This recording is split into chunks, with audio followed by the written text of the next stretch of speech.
नमस्कार, मैं पुनीत कुमार त्रिपाठी। आप देख रहे हैं आवाज़ भारत की। गाजीपुर जनपद सदर विधानसभा क्षेत्र के बसपा के प्रत्याशी राजकुमार सिंह गौतम से विकास के नाम पे कुछ विशेष बातचीत। क्लास किया है MSc हॉर्टिकल्चर में, उसके बाद PhD मैंने हॉर्टिकल्चर में की है, इसीलिए डॉक्टर राजकुमार सिंह गौतम लिखता हूँ।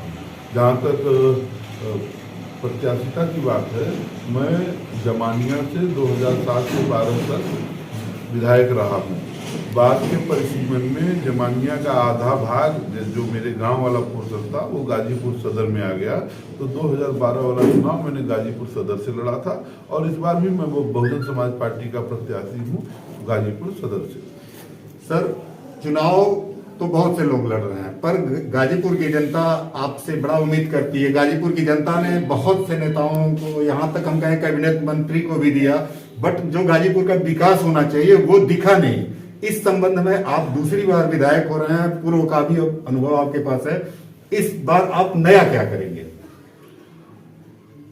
पहली बार पारदर्शिता से विधायक निधि और शासन से आए पैसों के खर्च करके हम लोगों ने 2007 से 12 तक जनता के सामने ये प्रदर्शित किया कि अगर विधायक चाहे तो कितना काम कर सकता है। निश्चित रूप से बहुत बड़े बड़े काम भी हुए। उस समय नंदगंज की चीनी मिल चालू कराने के लिए मेरी पहली प्राथमिकता थी। मैं ये चाहता था कि किसानों का भला तभी होगा जब खेतों में गेहूं धान की बजाय गन्ने की खेती हो। गन्ने की खेती कैश क्रॉप है और तुरंत भुगतान हो जाने से काफ़ी किसानों को फायदा होता, लेकिन उसमें कांग्रेस की गवर्नमेंट ने उस चीनी मिल को चालू होने नहीं दिया। BIFR में औद्योगिक विवाद होने की वजह से वो BIFR में थी, फिर बाद में अप्रैल 2012 में वो निकल गई। अब मैं क्या कहूँ कि 2012 से आज तक किसी जनप्रतिनिधि ने उस चीनी मिल को चालू कराने के लिए कोई प्रयत्न नहीं किया, वरना कोई वैधानिक अड़चन नहीं था इस मिल को चालू कराने में। सबसे पहली प्राथमिकता मेरी इस नंदगंज की चीनी मिल को चालू कराने की है। दूसरी प्राथमिकता मैंने बेरोजगारों के लिए रोजगार के अवसर और नौकरियां या बेरोजगारी भत्ता और छात्रों के लिए गाजीपुर में विश्वविद्यालय की स्थापना, ये 3 प्रमुख मुद्दे हैं। बाकी बहुत सारी चीजें हैं जिस पे हम लोग काम करेंगे। सर, पूर्व विधायक रहते हुए आपने जो कहा था कि मैंने लगभग 2000 अरब का जो है ब्यौरा दिया और उससे विकास कराया आपने, तो इस समय जो 2000 करोड़, तो 2000 करोड़ के बाबत जो अभी बीच का कार्यकाल बीता है, इसमें भी तो निधि आई होगी।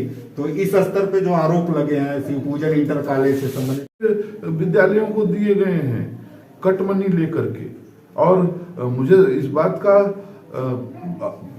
ताज्जुब है कि भारतीय जनता पार्टी इतनी अपने को पाक साफ और चरित्रवान मानती है, और जिस आदमी ने खुलेआम भ्रष्टाचार किया हो, जिस विधायक मंत्री ने, उसको पुनः टिकट दे करके भारतीय जनता पार्टी निश्चित रूप से कंट्राडिक्टरी बयान और कंट्राडिक्टरी आचरण कर रही है। फिर भी तो दागी नेताओं के ऊपर कुछ कहना चाहेंगे या जनता को कुछ संदेश देना चाहें तो हमारे चैनल के माध्यम से। मैं सिर्फ इतना ही कहना चाहता हूं कि गाजीपुर की जनता इस बार पूर्व में किए हुए व्यवहार, पूर्व में किए हुए विकास और आने वाले दिनों में किए जाने वाले विकास के नाम पर वोट करने जा रही है। ये गाजीपुर के आने वाले दिनों के भविष्य के लिए बहुत अच्छी खबर है। मैं यही निवेदन करता हूँ कि आप अपने प्रत्याशी के व्यक्तित्व, उसके कृतित्व, उसके व्यवहार और उसके प्रायोरिटीज को ध्यान में रख करके वोट करिए। आपको पता लगेगा कि ये बीते हुए 10 साल बेकार हो गए, इसलिए इस बार फिर 5 साल बेकार नहीं करेगी जनता, ऐसा मुझे पूरा भरोसा है। तो ये रहे राजकुमार